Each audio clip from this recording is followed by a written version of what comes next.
Hello. Good morning, good afternoon, good evening, wherever you're joining from. Hello to Germany. Thanks for being here. Thanks for joining. As always, I will admit I have no plan today. So we're going to do what we normally do, which is answer questions in the chat and talk about whatever it is that comes up. So if you have a question, drop it in the chat. Start your message with the letter Q. And it makes it a little bit easier for me to see it on my screen here. And otherwise, we will just jump in and, try things out. I've got, of course, different kinds of gear around here to try things out with.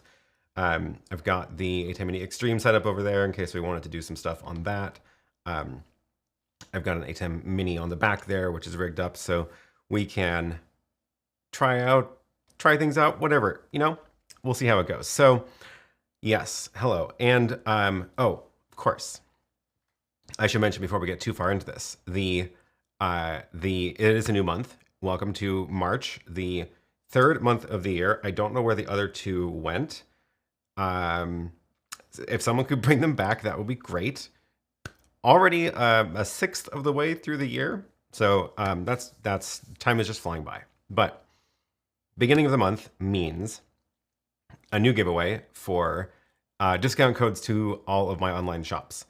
So, and the extreme prize with of your choice of either half off any of my digital products or $20 off any of the physical products from the NX3D store. So the way this works, and there's a link down below for the details, but the way this works is anybody who has sent in a super chat into my live streams over the last 30 days is entered into the drawing for the extreme prize. And if you say anything in the chat today, at any point before the drawing, you are entered into the drawing for the mini prize, which is 20% off any of the digital products. So say hi, it doesn't have to be anything more than that, and you'll be put into the giant spinner wheel, which will spin somewhere towards the end of the day. Stream, not end of the day. I'm not going that long. You know who is going that long though? The Airline Videos channel, live streaming planes from Los Angeles. And this is relevant, I swear, because I have been working with Kevin, who does the streams there, and customizing the chat for him. He wanted a couple of tweaks to what the comments look like in the chat, and he is using my browser extension. And I went back and forth a few times and made the title match his logo up there, changed the color of this and the shape of things, and a little bit of tweaks here and there. He also has these memberships, and you can like, as a member, you get some comments that every now and then that you get to like have show up highlighted like this. This is live right now, like this is his actual stream, but those show up now special in the chat as well. See if I can find one by scrolling through his. Here's one. Yeah, there we go. Oh, that's a new member. So when a new member joins during a stream, so that is a special formatted message as well. Where's another one? These streams are so long that it's really hard to like find. And I don't want to like play his actual video live because I'm not actually trying to steal his content. I just want to show you the chat overlays that I've been working on. Here we go. No, that's a super chat. That's just a regular super chat. Somewhere in here, there will be a member chat. It's been interesting to discover all of the new types of messages that YouTube has available in the live streaming console, and then trying to make sure that they actually show up in the chat plugin. So I don't know if I can find one. Oh well. He had some specific requests because he has these tiers. Let's see if I can find. This is gold, and then oh wow, he has so much activity on these. Gold and platinum. So his membership tiers are all based on metals, and the metals all have different colors, like different styles that appear down in when they show up now. So he wanted the oh here we go, upgraded membership to gold. So now you can see the back of it is kind of and it like does a little twinkle effect as well. So there's like a gold style, a silver style, a platinum, diamond, all those kind of things. It's fun. Is he beta testing features we'll get later? Actually, no. Most of that is now just shipped in the extension. So the extension now is aware of the membership messages, the membership upgrade things like this. And if you click on them in the chat, it'll work. Let me see if I can actually pop this out and show you. Am I using the correct version of the extension? I don't know. Let's see if I can just scroll up and find one. So if those are super chats, but if I do this, oh, I think I have 2 versions of the extension running. Let me fix that. Okay. 03, oh yeah, that's the old one. I need 036. There we go.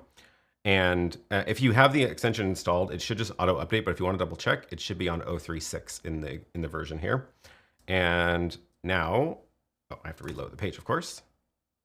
And if I click on one, it should. There we go. So there's the gold. And oh yeah, it has an option to auto hide messages now too. After a certain amount of time you can set. Here's a silver. So the extension is like comes packed with the ability to like handle these kinds of messages. But then he has a special version that I built for him with the special theme that is his channel theme. So that's why his messages look different. I'm not planning on making that part of the plugin because it's like it's a lot of custom CSS, and I don't have a good way to like let you add that into the extension. So if you are curious, let me know. But in the meantime, I feel like there's other solutions if you want to go down that totally custom rabbit hole. Do those effects? Did you do those effects with CSS? Yeah, they are all CSS effects. I had a Firefox version of this, and then something happened with like Firefox changed the terms of what it takes to publish into the store, and I never like figured out what I needed to do to update it. So it's not available on Firefox right now, but I also am not really in the mood to test everything twice. So I'm just like, it's Chrome. If you want a Firefox version, somebody else can work on one. Okay, cool. Questions coming in. I'll get to those in a second. Anything else about the chat here? I swear one can get viewers if all you do is comment on the Airline videos live. Yeah, I know. He has like, what is this right now? He has 3,400 people watching right now, and he goes like 10 hours on Sundays. So he's streaming now, and he will be streaming when I am done. So yeah. It is fun to just hang out there and watch the planes though. It is fun. Okay, let me take a look at some of the questions coming in. Oh, also, I just remembered that Scott last week sent in a super chat right at the last second. So thank you, Scott, for that. I appreciate it. Also, how is my audio today? I think I had tweaked the levels of the sound effects in 2 places, and then it made it extra quiet. So let me know how that cheers is now. I think I fixed it, but not totally sure.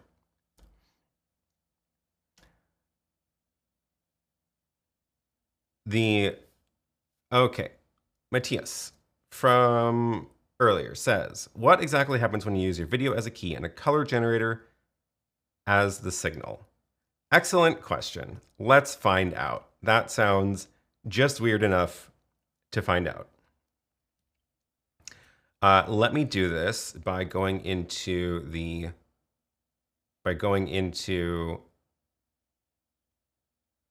do I have a super source layout for this? I don't think I do.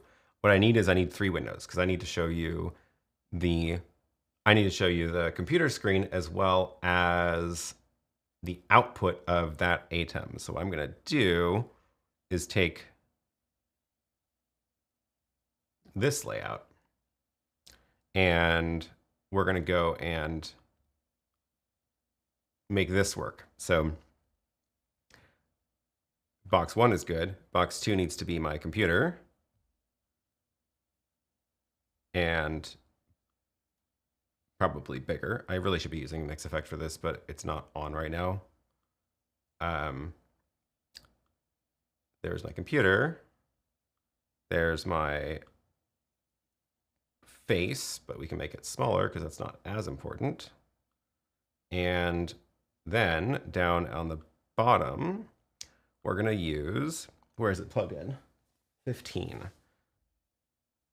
That, which is the output of the other ATEM Mini Extreme. So here we go. Let's find out. So I'm going to go over to the ATEM Mini Extreme, and its output is program. There we go. And now we wanted to do what? What was that? That was use a video as the key and color generator as the signal. Okay. So we're going to take in the upstream key, video as a key. So we're going to take camera 1. And the fill source will be color 1. Color generator 1 is that teal. So let's try it. And we need to, oh, not flying key. There we go. This is getting to be interesting. So now it's also on top of my video. So let's make it on top of black so that we're looking at just the upstream key. Oh, there we go. Look at that. So now as we play with the clip, it'll take different amounts of the bright or dark parts of the image as the effect. Oh, and then if we change the gain, it turns into more of a gradient and less of a contrast. That's kind of cool. It's kind of a fun effect. Yeah, should I just leave this on for the rest of the show and have my show be green? It's kind of fun. So that is video as a key and a color generator as the signal. Yeah. Maybe fun effect. Maybe a fun effect. Vast CNC says, I pre-ordered the Zoom with the hopes of utilizing, Zoom UAC 232. Zoom, is that UAC 230? I don't recognize that number. What is this? Oh, it's new. I don't remember seeing this before. It's a 2-input 32-bit audio interface. Okay, so instead of like the recorder, so it's just the audio interface, not a recorder. Interesting. I have the 2-input and 4-input 32-bit recorders, but I haven't seen just the interface one. What was the question? The question was, what would be the best way to integrate it with an ATEM Mini Pro for multi-cam video editing? So the trick is, if you're taking the output of that into the ATEM Mini, it's going to be over the analog port, and that means you're not getting the 32 bits anymore because the 32 bit is the digital conversion. So by the time you go out the analog audio into the ATEM is converting it back to digital, not in 32 bit anymore. So I don't think there's a lot of point to using the audio interface version of this with an ATEM Mini, because this is meant to feed 32-bit audio into your computer or over USB audio, right? And the ATEM doesn't have USB audio in. So I think I mentioned this when I mentioned this in some recent video, but I have a 32-bit recorder over on the other camera over there, and what I do with that is I will record to the SD card the 32-bit audio into the SD card, but that interface goes out to my camera over there, so I can get the audio for live streams, but and record it like if I recorded to the ATEM Mini or the HyperDeck. But that audio that's recorded is not 32-bit if I'm recording it in the HyperDeck or the ATEM. So if I want to use the 32-bit audio, I take the copy of it off of the SD card then I sync it up in post, and then I get the 32-bit audio benefits. So hopefully that helps. But I don't think that it makes a ton of sense to use a USB audio interface itself with the ATEM, because the whole point of the USB audio interface is to get USB audio into a computer.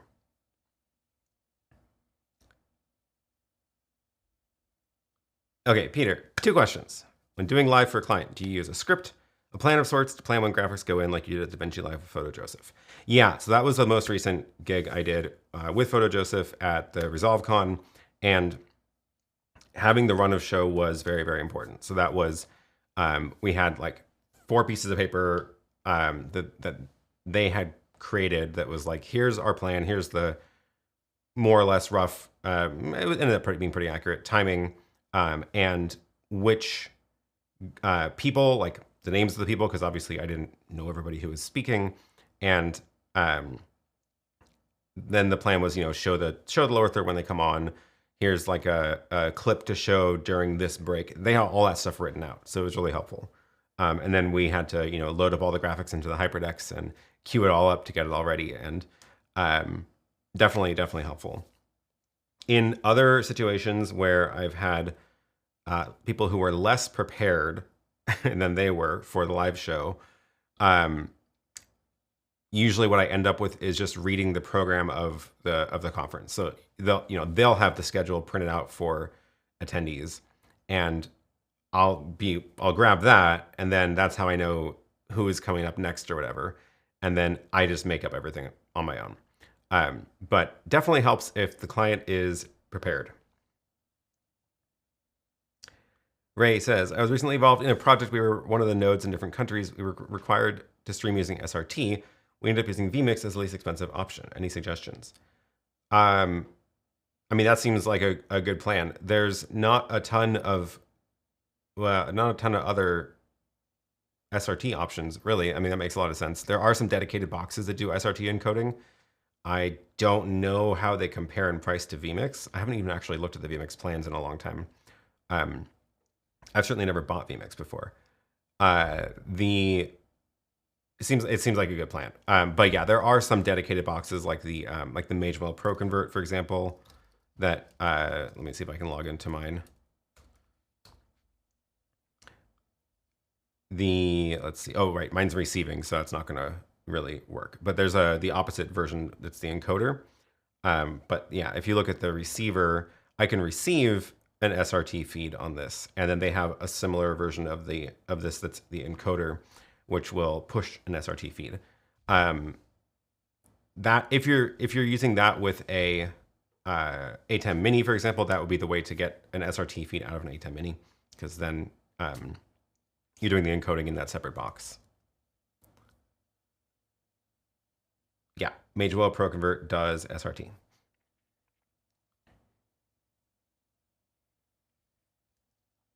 Rich says, last week you created a layout with a diagonal line between 2 sources using an upstream and downstream key. Yep. Is this a good use for multiple MEs to save that layout for easy switching? Oh yeah, that's a good point. Totally.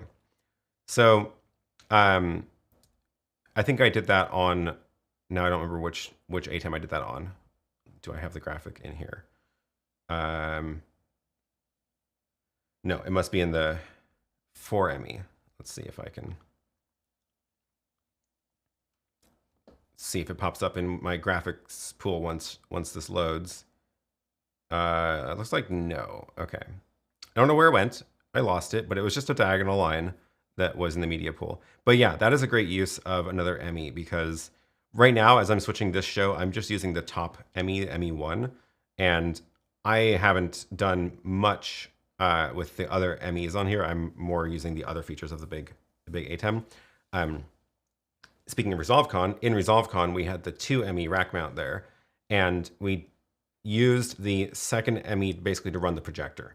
So I was switching the projector feed for quite a while, and I was up here doing the program switching to switch between, like, show the remote guest on the screen, switch to a HyperDeck clip,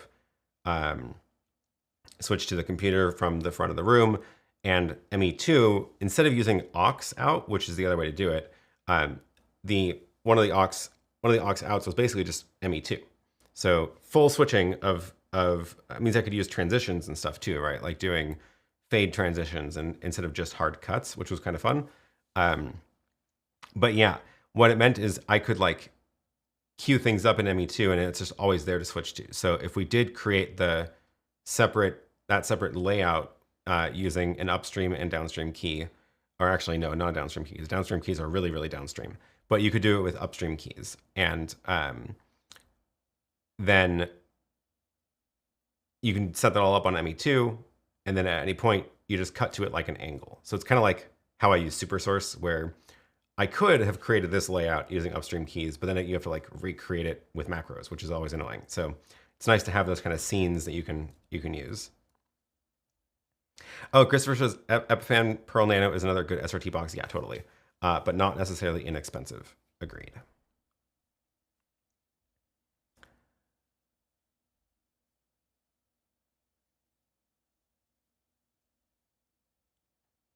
Hello, hello. Great to be here. Thanks for joining. Peter says, a few weeks ago, you had to switch to your backup stream. Could you do this using a second ATEM Mini rather than a web presenter? Absolutely. Yep. I just happened to run this off of a web presenter, but you can definitely do it with 2 ATEM Minis or even 2 different encoders. And this was another tip that we took advantage of from ResolveCon. Having 2 different types of encoders that work totally differently is actually really useful when you are in an unknown situation, because the ATEM Mini and the web presenter will both handle poor network conditions in the same way. So if you have the same type of network glitches, they're both going to have the same problems. Whereas if you use a Magewell ProConvert, or if you have a Yolobox or a Pearl Nano, then those handle network problems differently. So at least it's not like one is going to magically work around all the network problems, but they're going to fail differently. So you might be able to fail over to the backup one, and it has a better chance of hanging on than just another copy of the same kind of encoder. Have you used the GL iNet router in your setup? I don't use it in the studio because I have hardwired switches that are like in the rack and all that, but I do take it with me when I travel because it's a great, it is a great way to have a VPN connection into my studio, for example, or just have a way to plug in multiple pieces of gear into my own network without relying on whatever happens to be working with the network that I'm given at somewhere. William says, did you use any PTZ cameras? I still haven't actually used one. I don't have any here. I've been really curious about that Canon one, but it's like $2,700. I'm not like eager to buy that. But yeah, I still haven't actually really used a PTZ camera. I think if I was doing more conferences, planning on doing more of that kind of work, I would probably get at least one at this point, because it is really handy to be able to move around and follow someone on the stage.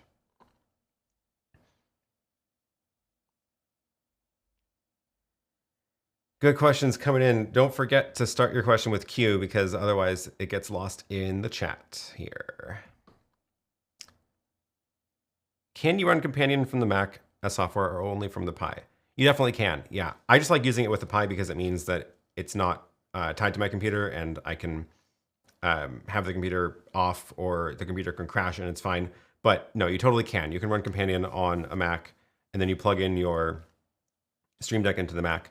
I will say the big advantage of doing it that way is that if you do like the Stream Deck software that comes from Elgato for the Stream Deck, then you can actually use them together. So the way that I use the Stream Deck is Companion basically takes over the whole thing. So if you're looking at all the buttons on the Stream Deck, this is entirely like Companion owns this screen now.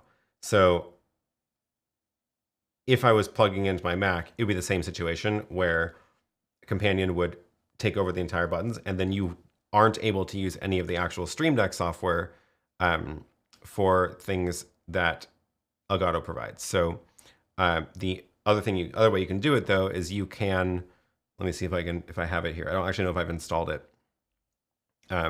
This is the Stream Deck software, which obviously, oh, I do have it here. So this is like, you know, things that are on my computer, like launch Zoom or launch the ATEM software control or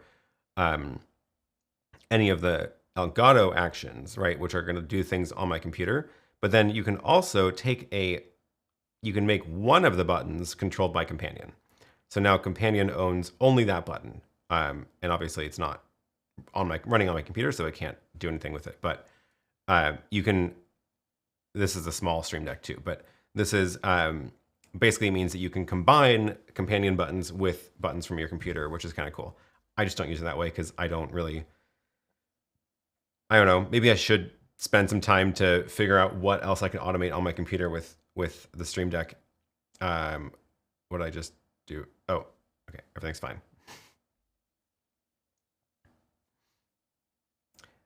Patrick asks, do you think the ATEM Mini line will ever go 4K?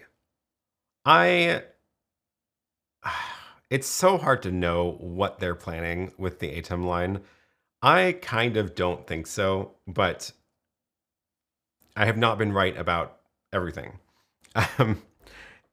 I don't think so because I don't think there's a lot of actual need for the people who use the ATEM Mini line to have 4K things.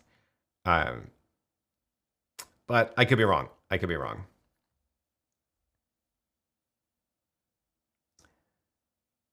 Robert says, how does one evaluate and choose a good cell carrier and tethering device when wanting to go live on YouTube from a remote location using a tethering service? It's really hard to tell. And also it's super dependent on the country that you're in. So I have, yeah, I don't know. I've had the best luck with actual SIM cards from a place I'm going to rather than eSIMs. I think a lot of the eSIMs have not as good rates negotiated for like upload speeds with the actual carriers, and some of the actual SIMs you can get will get you better speeds. But if you're talking about like remote locations, like not in cities, that's a whole different problem too, because now you have to figure out how to measure the signal strength before you get there. Honestly, the best thing you can do is to do a trial run, and it's not a great solution, obviously, because sometimes you can't do it, but yeah.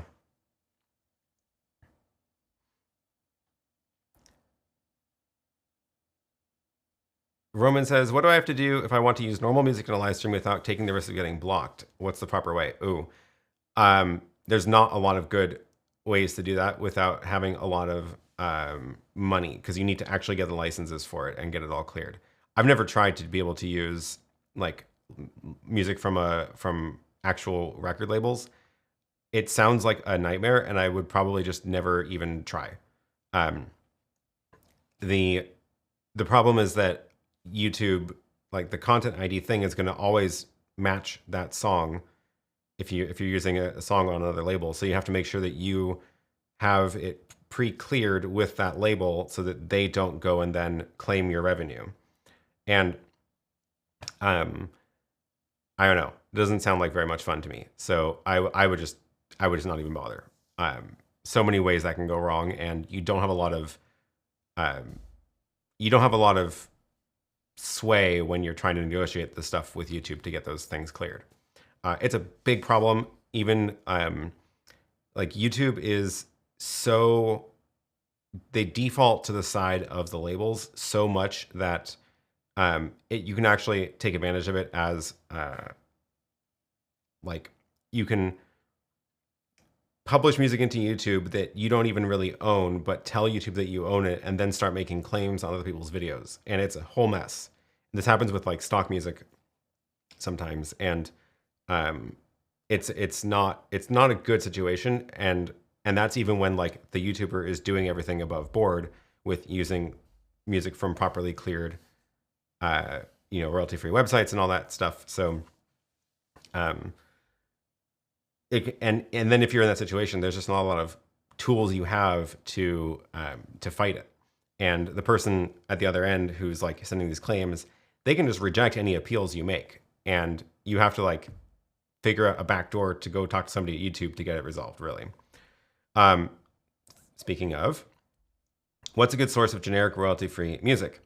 There's a bunch of good options now. The one I've been using is artlist.io. I do have an affiliate link to them down below. I have been very happy with their collection, as well as their, speaking of, ability to handle disputes. So I'll drop this in the chat, but I had an incident a while ago. It may have been almost 2 years ago at this point, and somebody, like an artist, had published very similar sounding songs into 2 different platforms, and YouTube matched mine thinking it was that other one because it had like the same beat underneath, but they had just like, they published 2 slightly different versions of the same song because they are different songs technically, but it was close enough that it triggered the matching algorithm.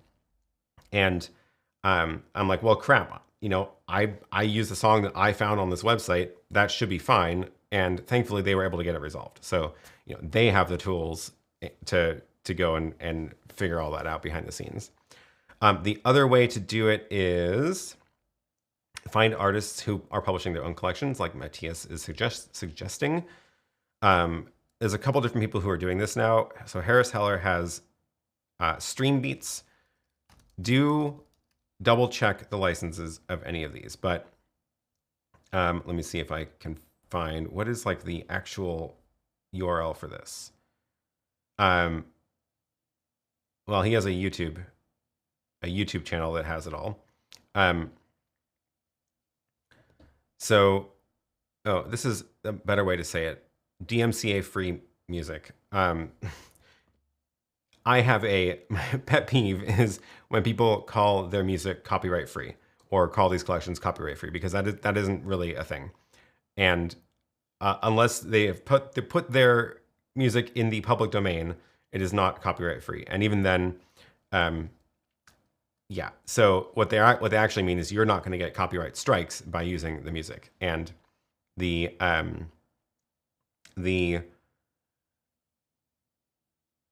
a couple different versions of that. So yeah, Stream Beats is one. Roberto Blake has some too. He has, let's see if I can find it. He has some like lo-fi stuff. That's what I should search for. And now I'm not finding the actual like canonical links for this right now. I'm just finding like the playlist on Spotify and stuff. But he for his stuff, and I think Stream Beats also, I'm not totally sure, but this is why I say any of these you're going to use, triple check the licensing on them, because even if they are free, you might still have to do things like credit them. And that could be double check how you're supposed to credit them, because they can make whatever terms they want. Is it going to be you have to like include it on the screen in your video? It's not very common, but sometimes that is a thing. Do you have to acknowledge them out loud? Do you have to only link it into the description? There's all sorts of different ways people want to get credited for this stuff if you're not paying them. Which is another one of the reasons I like Artlist a lot, because with Artlist, you don't have to do any of that. You just get the license to it, and it's not even limited to one YouTube channel. You can use it wherever you are posting videos. So you can use it for client work and stuff too.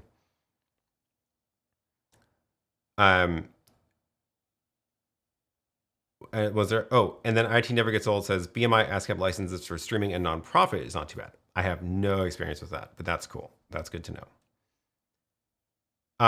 Roman says, follow up to the music. If I know a band musician who would allow the usage, what do I have to do in YouTube then? Very good question. So if you, this is where it gets weird too. So if you know an artist and they are willing to let you use their music, that's not actually enough for them to just tell you that, because all the other stuff in the background will still happen. Like it'll still trigger a copyright claim. Their label may not know that they have told you that it's okay for you to use it. Also, they may not be able to give you that license based on their contract with their label. So totally depends on the situation. So you have to you need the contract from the people that actually own the recording and broadcast rights, which is not always the artist. So you need that in writing. And even then, it may still trigger the automated systems like YouTube's Content ID, at which point you'll have to dispute it in YouTube and hopefully be able to convince the person at the other end of that dispute process that you actually do have the rights cleared, which is not always a fun conversation to be having. Yeah. Pat, thank you for the super chat. The ad hoc tweaking of things in software and relevant explanation is sometimes the best part of this show. Well, we will try to keep doing more of that then. Absolutely. It is fun.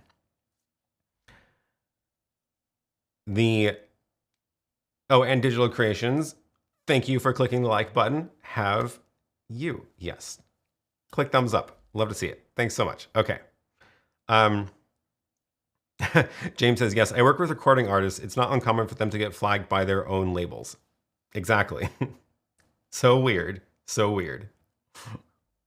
Streaming music licenses, play and pray. I like that. Pretty much. Pretty much. It's kind of a mess. Okay. I'm going back through the older questions here. Looks like you use a USK trick with the color generation to simulate black and white. Yeah, we can actually go full black and white with it too. Where's my, I'm missing oh, there it is. We can go back over to it, and instead of that, we can go and make it a white, and now it's a black and white video. Or we can go more contrasty, and now it's all like solarized or whatever they used to call it. Kind of fun. What happens if I invert it? Yep, that makes sense. Pre-multiplied, I think, is going to turn it into... Oh, nope, that didn't work. Oh, what if we, instead of color 1, what if we use color bars? Yep, I thought so. What if I put my background there? Media player 2. Oops, that changed the key source media player 2 key. There we go. Yep. Turn it back into the gradient. It's kind of fun. I don't know when I would actually use this for reals, but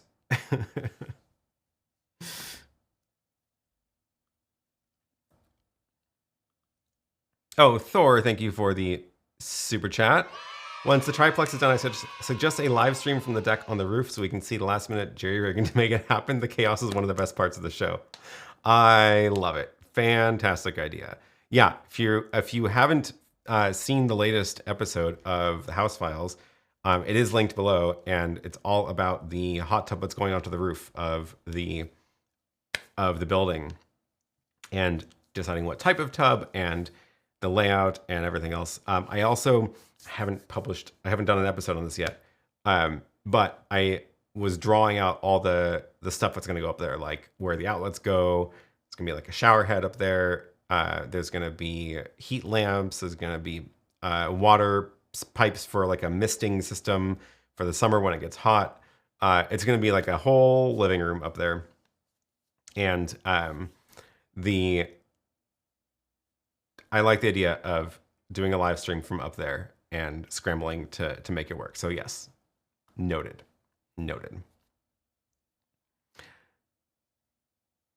Hot tub live streams coming next year. Stop and think. Ooh, good question. Follow-up question for the music licensing. Classical music, 200 years old, played in an amateur performer, considered copyrighted music. So this is where it also is a little bit confusing. There's two parts of copyright to music.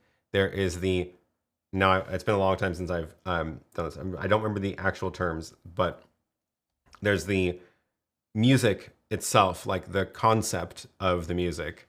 Then there's the recording, and those are two different things. So the underlying music can be copyrighted, and the recording can be copyrighted, and those copyrights can be owned by different people. So the underlying music for stuff that's over 200 years old is absolutely in the public domain.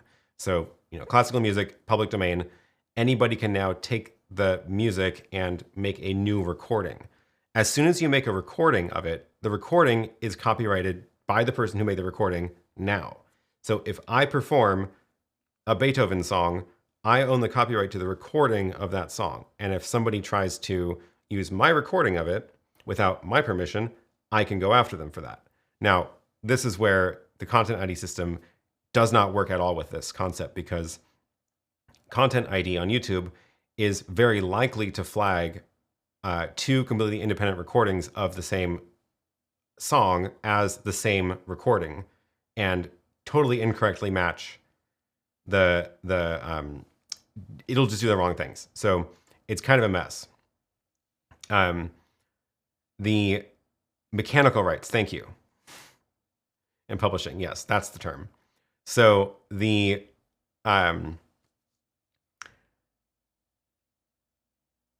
like technically it's okay for you to have a friend create a recording of some classical music, and if they do it just as themselves, not under a label, and they're doing it and they give you the license to, or if they do it for hire, then you own the copyright, then technically you're totally in the clear on using that for whatever you want.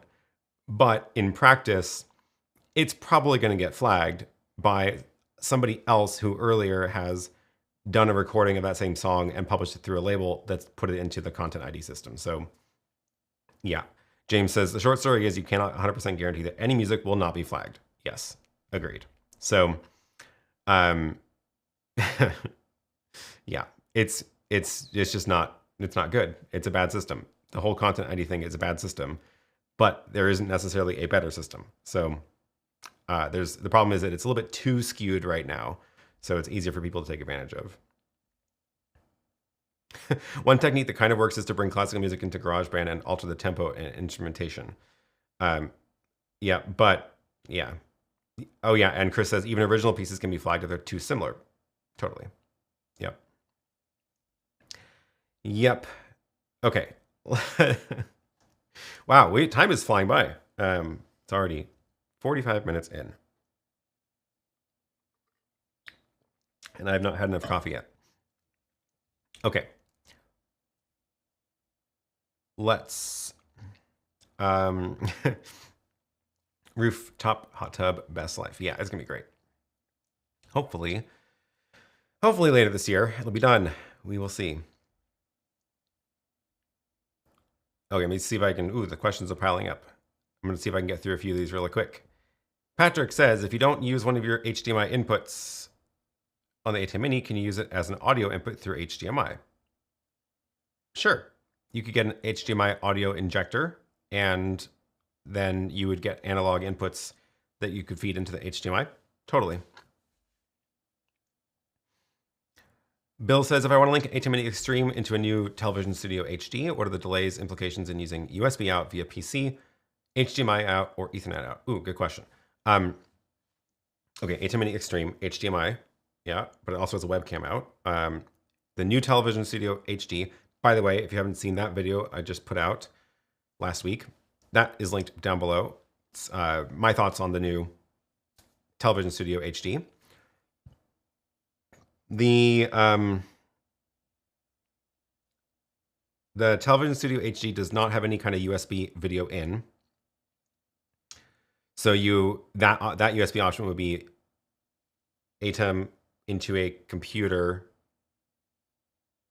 through OBS or something, or just QuickTime full screen out into the Television Studio HD, which I think would be the worst option.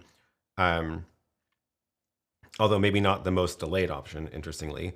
The ATEM Extreme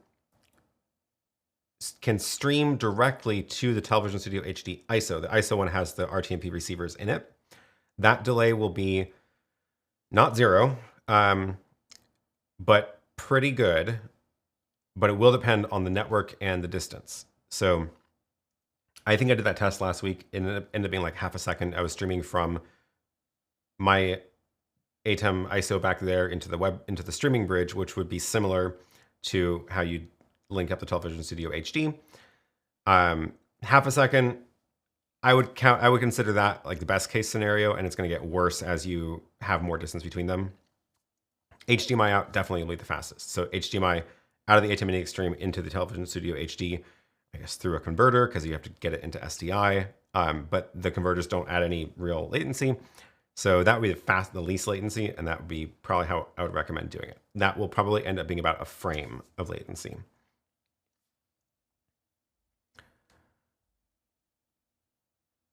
Koala says, is the OBSBot UVC to HDMI adapter reliable? I've read different reviews, but I know you've used it before. I've done a couple of tests with it. I haven't done too much with it other than like the videos I film with it. I did notice that some cameras don't work with it, but I haven't had anything like change whether it works or not. So that makes sense. So the like if a camera works with it, I've had it always work with it. And if a camera doesn't work with it, it never works with it. So I guess that is reliable, even if it means that some cameras won't work. Noel says, can you describe the quality of the video in the YOLO Live in-stream? Is it fluid similar to a smartphone? I have a client to want to use my services for vertical video, but need to be sure if it's worth it. The way I would say this is it literally is running the Instagram or TikTok app on that device. So it's not like bypassing the app. So if in a smartphone, the app decides to do more compression because it notices the network is bad or something, like that will still happen on the in-stream because it is running the Instagram app. It is literally running that app. It just happens, the way it works is instead of a camera built in to the device, it is the operating system sees the like internal switcher as the camera. So I don't know about, I haven't done enough stuff with even just like the regular apps to know the details of that, but that's how I would think about it. Any news on the mysterious stinger button on the Extreme? I have heard nothing at all. No idea. Tom says, how to get PowerPoint from guest laptops always right. Had some to switch to black moments when connected to an ATEM Extreme ISO in a live stream. Yeah, dealing with other people's computers is always a nightmare. Always. Always. The one of the ways you can smooth things out, because again, a lot of the glitches will happen because of like cable length or the quality of the cable and the quality of the computer. One thing you can do though is if you get the Decimator, I always forget the model number. It's the MDHX. If you get the Decimator MDHX, and I'll drop that link in the chat, what that does is if you have like a short HDMI cable from the computer to that box, that's this little box, HDMI in, then you get SDI out from this, and SDI, and this does like reclocking the signal, and it generates its own signal basically. So what it means is it shortens the distance from the computer to where the computer is sending the video to, and it sends the video to this box. And then now you're in your world, right? So you have this box and you know how long you can connect that over an SDI cable to whatever you're connecting to the other end, like your ATEM. And that changes the problem from, I don't know how this person's computer is going to handle a 25-foot HDMI cable or this particular fiber HDMI cable. And it changes that problem to, I just have to get their computer into this box at a distance of like 4 feet. And that's going to be much more reliable. So that is one thing I would always bring one of those if you're having other people plug stuff in to your gear. It's going to reduce a lot of those kind of headaches. Also, that box can scale more resolutions and more frame rates than the ATEM scalers can. So if their computer for some reason decides that it doesn't agree that 1080p is a good resolution, that box can almost certainly handle it, and it'll give you a 1080 signal out. So yeah. How well does the Decimator deal with HDCP? Good question. I'm pretty sure it does not support HDCP, but that's good because what it means is that it will tell the computer that it doesn't support HDCP, and the computer will not send an HDCP signal, assuming everything's working right. Is it sold out everywhere for months? Oh no. I know I feel bad that I have 2 of them in here.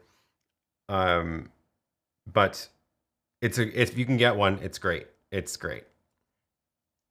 Yeah, 99% of the time it saves the day for presentations.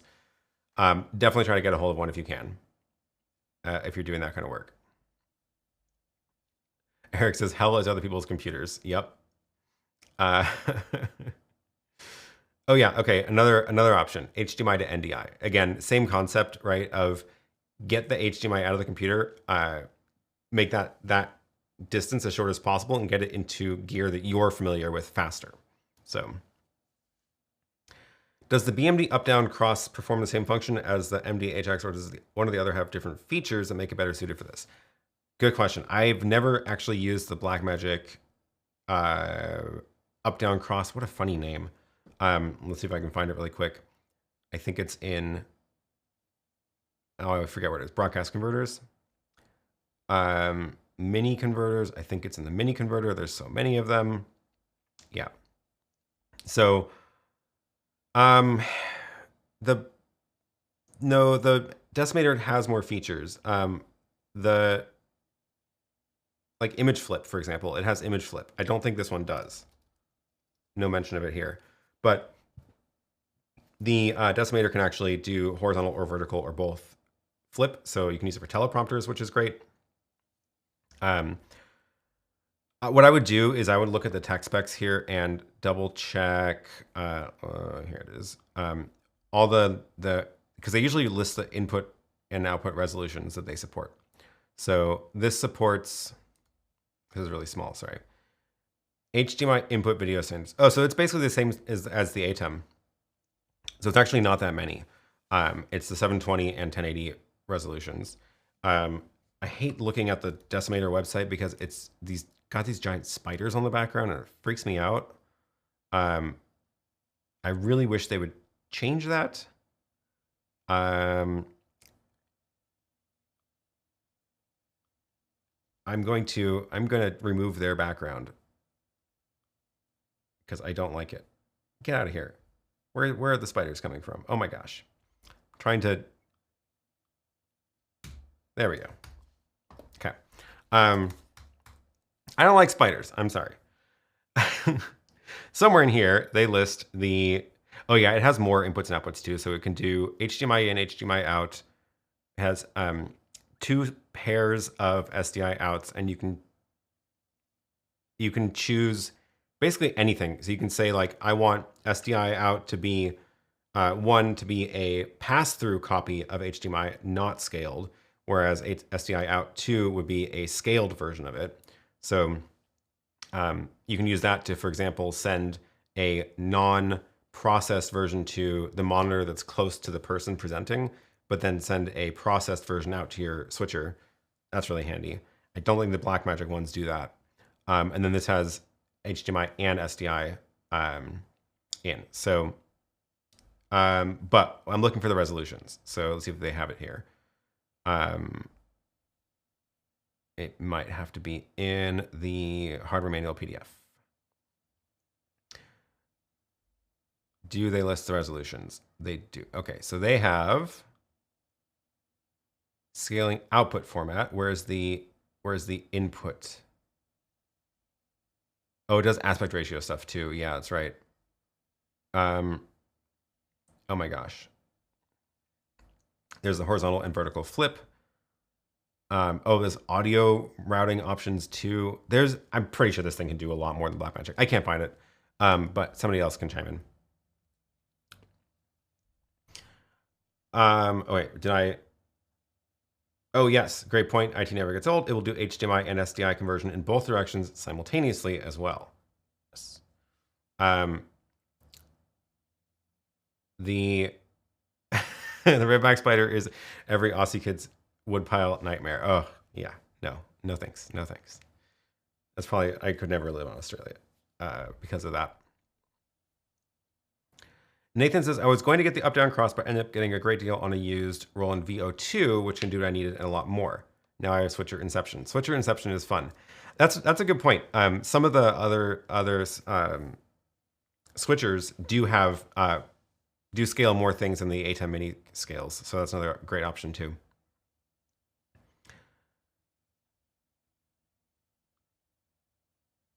Clear Life Media, thank you for the question, queuing me up very nicely, because this was actually on my list to talk about today. Do I do consulting work? I have a ton of questions. I decided to open up some slots to do consulting. So let me drop this link in the chat. I have a page now on my website, and it should be linked in the bottom of this video and my recent videos too, about consulting. So I decided to open up some time on my calendar. It's not necessarily a ton of options, but there, what you can do is you can click through and look for a slot on my calendar that works for you. If you can't find time with me, I have links to other people who I also recommend for consulting. So I'm sure you've heard them on this channel before.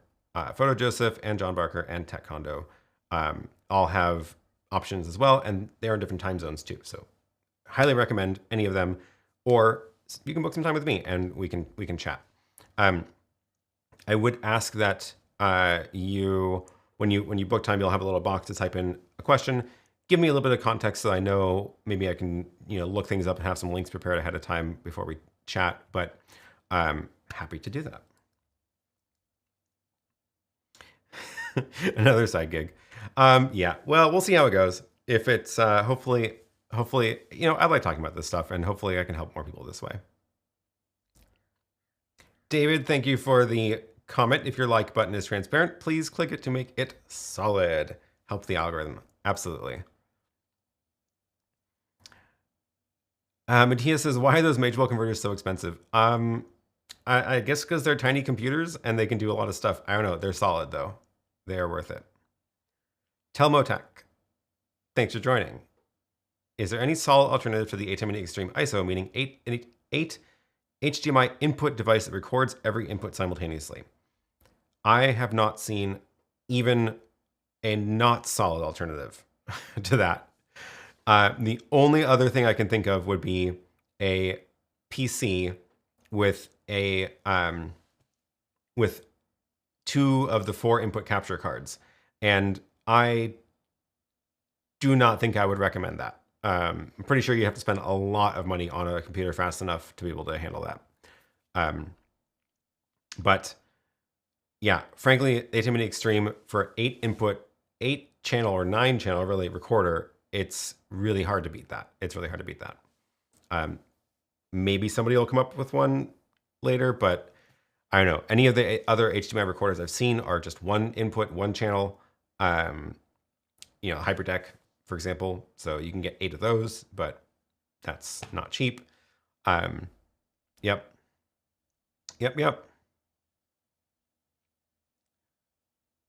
Jade says, streaming to YouTube using ATEM versus Yolobox, settings and encoder methods, pros and cons. This is a good video topic, so I'm going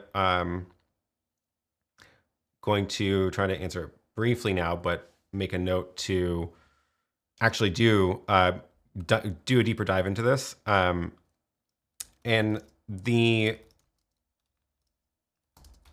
what I would say is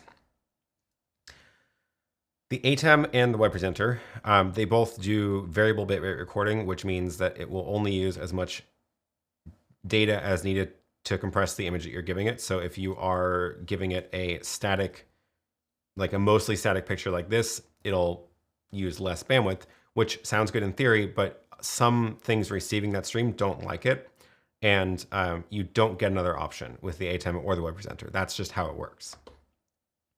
The Yolobox, you can actually configure into that mode if you want, or constant bitrate mode. And you can actually change, depending on what you're sending to, how it works. There's a lot more settings on the Yolobox for that kind of stuff. You can choose your bitrate easier on the Yolobox. You do get to choose your bitrate on the ATEM, but you have to do it when you're importing your XML settings for the streaming platform. But the that's probably like the high level, what I would say. And I will think up some more things to put into a video because that's a good topic.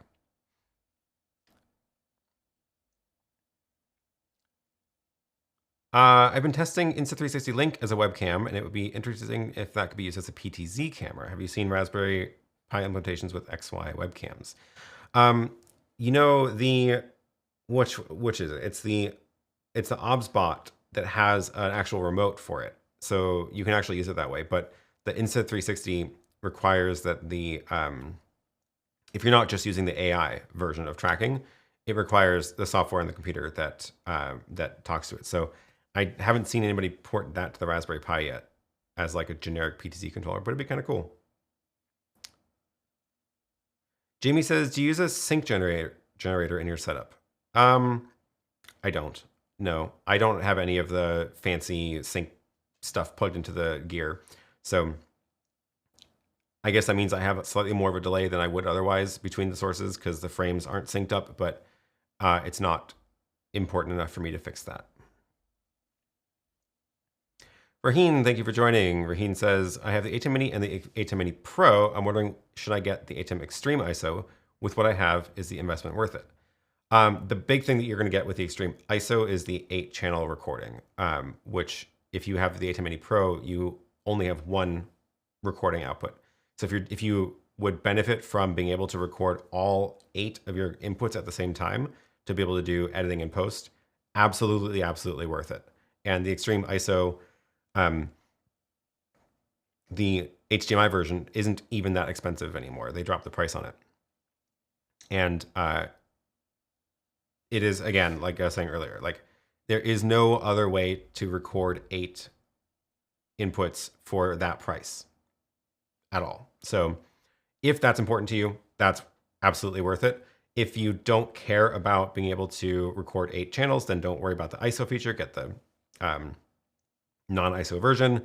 And the biggest difference between using 2 ATEM Minis versus the 8-input ATEM Extreme would be that it's easier to, well, super source for one, so you can do the super source layout that's in the Extreme and not in the ATEM Minis, and the ability to switch between the different sources faster, because you can chain your ATEM Mini and 2 of them together, and if you are using Companion, you can script it so that they you can kind of change a source on the first one and then switch over to that input shortly after. It's kind of finicky, but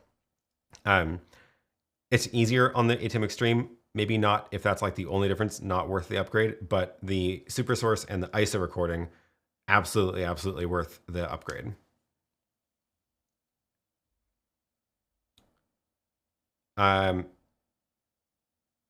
Oh, is this a follow-up? Oh, I'm also considering an Insta360 Link, but wish it would work with iOS. Ooh. Are there other options other than the OBSBot? Maybe a mini Windows PC or compute stick? Wait, how do we get to Windows PC or compute stick for that? Yeah, I hope at some point iOS opens up external webcam support, because I think that'd be really cool. But David says, super source is the difference for me. I agree. Absolutely. It is a huge benefit. Bert says, I'm starting to record to YouTube with the ATEM Mini Pro. What else do I need? That's a great start for sure. If you are recording on like a drive and then uploading to YouTube, great. I would stick with that as long as get used to using that, get comfortable with it, and then figure out like, do you feel like you're limited by some aspect of it? And if not, fantastic, just stick with it, because nothing wrong with that.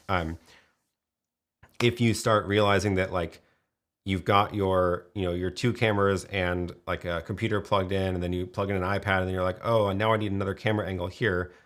All of a sudden, now you need 5 inputs. You can make things work. You can shuffle things around maybe to make it work. But at that point, maybe you're like, yeah, I need to upgrade to the Extreme to get 8 inputs. But I would stick with it as long as I could without to really identify the problems that you have before just jumping ahead to buying more stuff. Florian says, you mentioned using backup encoders, but I also record on a Ninja. Have you ever experienced loss of quality when encoding while passing through another device? Ooh, ATEM, Ninja, Teradek Wave. Totally, it's definitely possible. If you're like chaining these outputs for redundancy or whatever, sometimes some of these boxes will they might be more like pass through where it doesn't go through any of the processing of the device, and other times it does process the video first, which could add latency or change colors or things like that. Totally depends on the device. I haven't used the Teradek Wave. I had a Ninja recorder at one point, but it's been a long time. I'm pretty sure that one does a clean pass through of the video without messing with the signal. But yeah, it's definitely possible. Oh, I know the Yolobox, for example, the HDMI out of that is not pass through. So that is something to keep in mind. I would probably not recommend using the HDMI out to a recorder as if you're trying to treat that as like, I need a clean, unprocessed copy of whatever I'm doing. I would probably treat it as a backup recording, but not as a backup copy of whatever you're sending into the Yolobox, if that makes sense.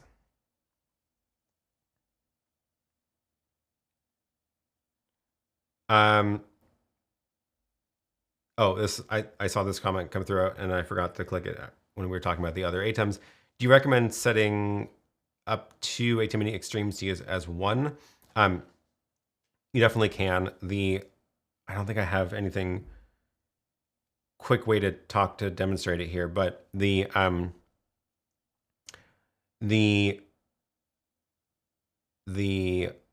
you can definitely chain ATEM Minis together to like get the benefits of more keyers or more inputs. It does get a little bit tricky just with the timing of then cutting. So if you have like, I wish I had, maybe I can do an H2R gear diagram. Let's see if this works. Actually, I might have my old one because I had my stream set up this way for a long time. No, that one's too late. Studio with ATEM Mini Extreme. That's with the matrix. I don't want that one. What about this one? Old diagram. Nope. Still. Okay. I also have to make a new one. Let's just go make a new plan. 2 ATEM Minis. What I want to show is add gear, ATEM Mini. So if let's say you have the 2 extremes, right? So we're going to go and add that, 2 of them together. What you can do is take one of the outputs and run it into one of the inputs. And then you take your cameras. I keep wanting to right click and add a gear when I right click on it. I don't know why I keep doing that. Let's find just a camera.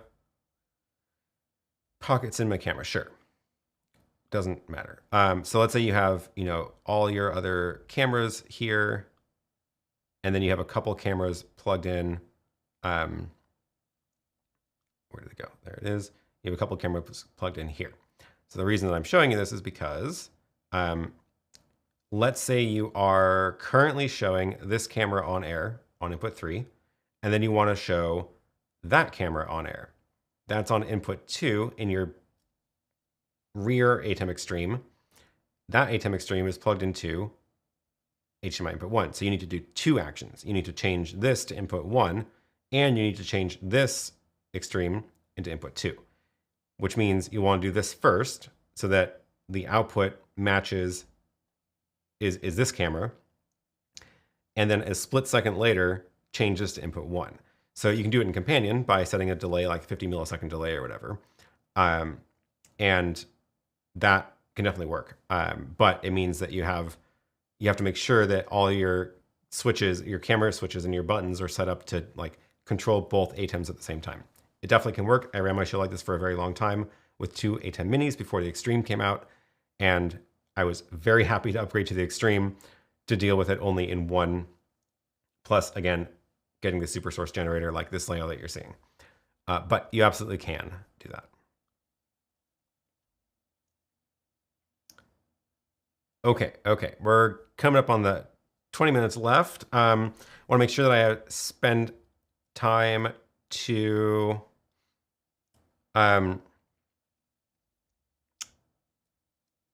talk for the giveaways, of course. So we'll do those in about 10 minutes.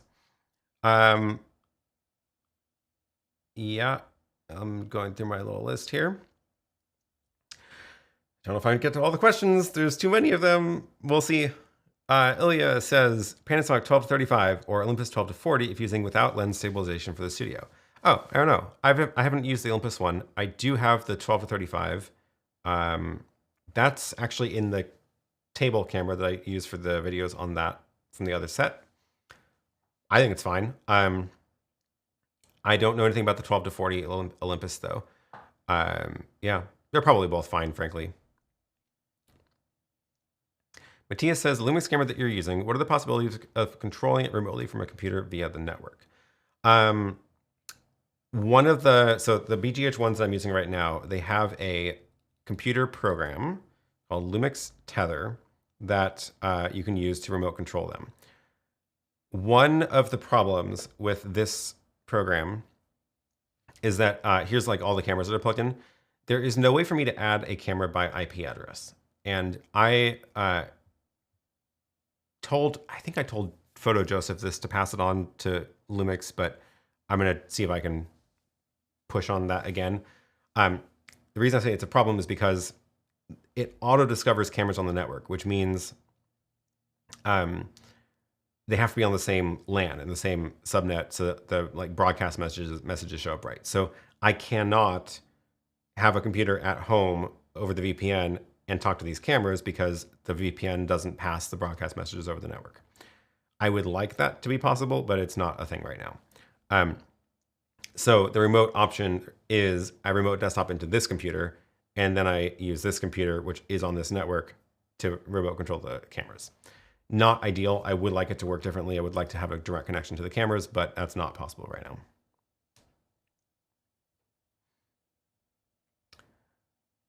What software am I using to draw around your configuration and drag things around? That is called H2R Gear. That's an app from John Barker. I will drop that link in the chat.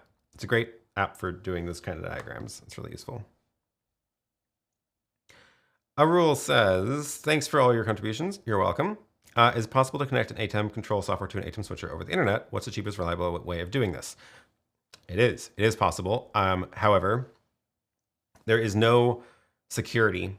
There's no password or anything for the ATEM software control. So the actually similar to the LUMIX cameras, when you go to connection, it'll find switches on the network. So it's found these 4 on the network. And I do, however, have the option of typing in a manual IP address, which is what I can do if I'm trying to get to something over the VPN. I absolutely do not recommend doing port forwarding to your ATEM because there is no security. So if I had a port forwarded on my router into this ATEM, anybody could get to the ATEM with my public IP address, which is not what I want. So instead what you do is you do a VPN. And I can't get into how to set it up a VPN right now because there's too many steps. But that's what I can do now is go to my home network. If I know the IP address, it's not going to show up in the list here, but if I know the IP address, I can type it in and connect to that ATEM over the VPN because the VPN is already set up. So now I'm remote controlling this over the internet, but it's through a VPN connection, so I don't have to worry about the security of it. And I should probably make sure I don't. That's Lily's that I just connected to at home, and she's about to start her show in 15 minutes, so I don't want to mess her up.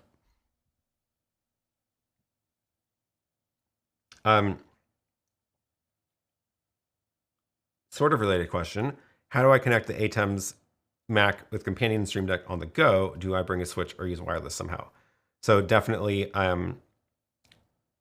definitely bring a switch. So I try to avoid wireless stuff whenever possible, except obviously if I want wireless control over an iPad, which is really, really handy at venues to be able to walk around and like change what's on the projector as you're testing things. But the bring your own switch. So that's one of the uses of the GL iNet routers is I can put that in my portable rack, plug in my ATEM, plug in Companion, the Raspberry Pi running Companion. I could even have a breakout Ethernet that I plug in to my computer. And if it is a wireless router, I could connect to it with an iPad wirelessly. So I definitely recommend bringing your own network infrastructure when you're doing that kind of stuff.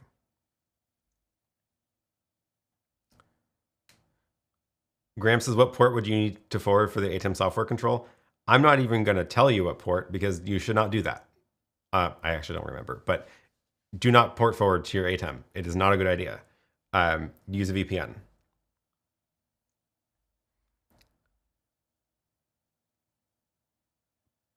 Piper blushes. I just got in. I saw 2 software controls in one. What is this wizardry? What was I doing? 2 software controls. Oh, this. This is because I have a gigantic ATEM. If I shrink the window, it'll look normal. This is an ATEM 4ME.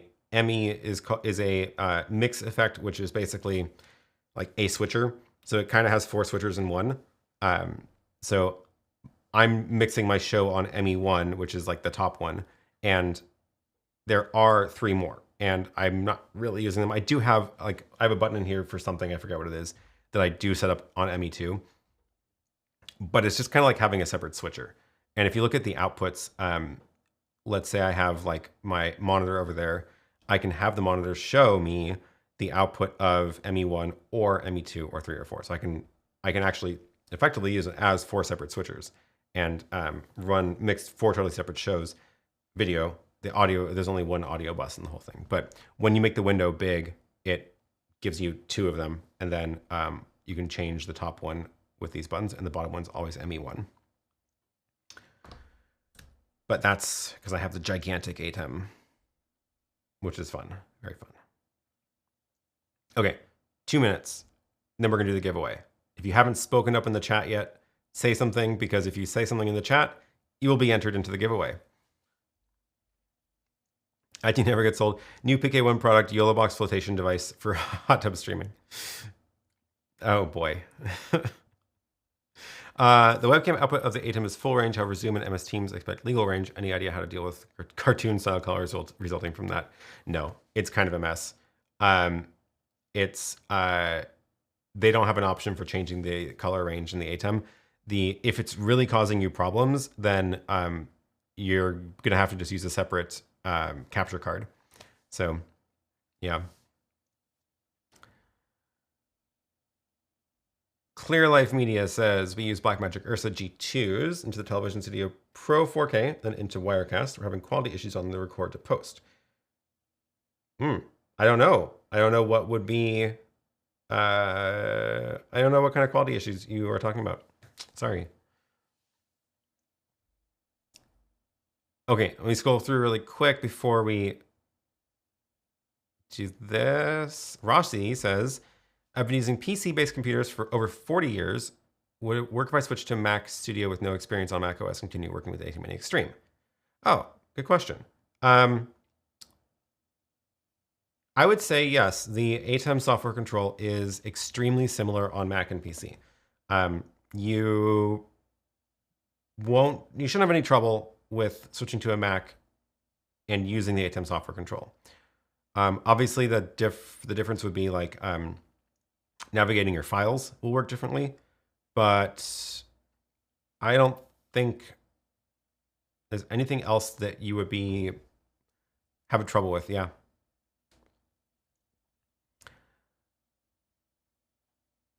We got some people popping out of the woodwork saying hi in the chat. Thanks for joining. Thank you. Something, says Greg. Tanner says, can you send Blackmagic camera control through a Decimator? Ooh, I don't remember if that works. I know I remember testing it on the Blackmagic converters, and it does work. I don't remember. Somebody with one is gonna have to tell me because I don't have a Blackmagic camera anymore. Everything is dangerous. Live QA's fire, my man. Great show. Thank you very much. How is the house build with Lily going? Channel updates are down in the video linked below on the House Files channel. So we are posting weekly updates, managed to do weekly videos for the whole first 2 months of the year. And cross your fingers, we're going to keep it up while we are in Japan. Oh, speaking of Lily, SOS, my Google Cast, I should make a highlight for SOS. My Google Cast situation for comments is down. That is bad. It sounds like we need to reboot the Chromecast, which I moved my desk out of there and I had a little nicely labeled USB port for the power for the Chromecast. And I moved the desk out into here, to this studio, which is where it's going to eventually live. And now I don't remember if I put a clearly labeled USB port for the power for the Chromecast in the new setup. The Chromecast is on a short cable tucked behind the ATEM somewhere, but I don't think I have a picture of it to use as a reference. But it's the little gray puck, and the power cord is plugged in directly to that. So just rebooting that should fix it. Let me see if I can find a picture. The power cord is like under there, plugged in. They don't even show a picture of it, but it's like on the side. That should work. That should fix it. I should have checked that before I left. Thank you, John, for the super chat. Okay. We're going to wait for Lily to report back on whether she can reboot the the Chromecast. Reboot the super chat.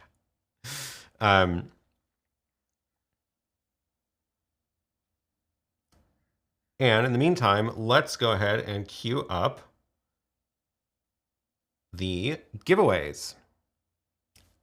So we are going to, I found a gray puck. Great. There should be a tiny USB cable plugged into it. So just yoink it and plug it back in. Hopefully she can get that sorted out for her stream. Okay, let's queue up the giveaway. And start with the extreme prize. So, the extreme prize. These are the people eligible who have sent in a super chat in the last 30 days into any of the live shows. That is how you can enter, and there's more details down below as well. We're going to spin this wheel in a second, and the winner will win your choice of 50% off any of the digital products across any of my stores, or a $20 off coupon for any of the PK1 products at the Inix 3D store. Let's go ahead and give this a spin. Who is going to be this week? And it's Thor Olsen. Congratulations. Send me an email. My contact info is available at aaronpk.tv. Send me an email. Let me know whether you want 50% off any digital products or the $20 coupon, and we will hook you up.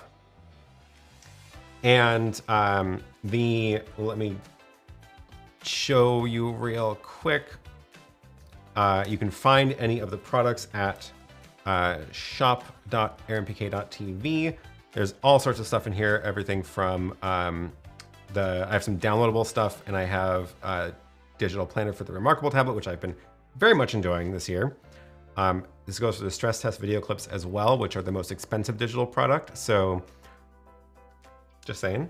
Yeah, everything is linked from here. Okay, and on to, oh, Lily says rebooting. Excellent. You should see the little icon, Chromecast icon spinning. Let's now go reload and draw up the mini prize. This collection of fine people is everybody who has participated in today's chat. So let's give this a spin.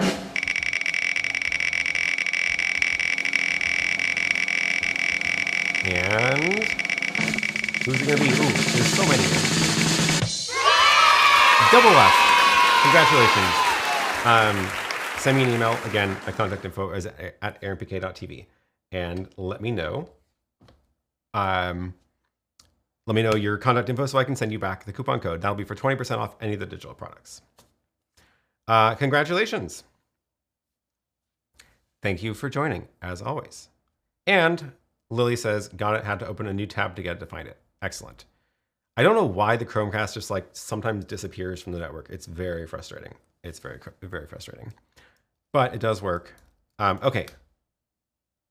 Is Lily ready to go? Let's pull up the multi-view and see how things are going.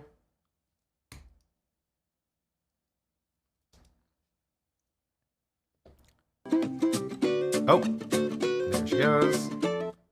4-minute countdown on air, and looks like she's about to hit the go button. Excellent.